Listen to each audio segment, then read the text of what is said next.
गंजाम जिले में चोरों बड़ कारनामा प्रसिद्ध गैलेरी काली मंदिर को टार्गेट करी दुर्बृत्त माने सुना रूपा अलंकार सह दानहुंडीर लक्षाधिक टंका लुटि नेथिबा अभियोग होईछि।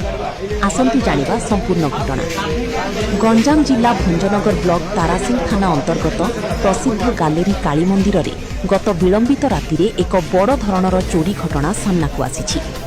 सूचना अनुसार गतकाली राति पूजक प्रतिदिन भरी पूजार्चना सारी मंदिरर मुख्य कबाट बंद करी निज घर को फेरी जाइथिले।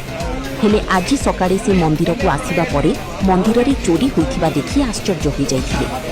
अभियोग अनुसार दुर्बृत्त माने मां कालींकर दामी सुना और रूपा अलंकार सहित दानहुंडी बक्स रे थिबा लक्षाधिक टंका लुटि नेछंती। घटना संपर्क में पूजकों ठारू खबर पाई ग्रामवासी माने मंदिर परिसर में एकत्रित होइथिले।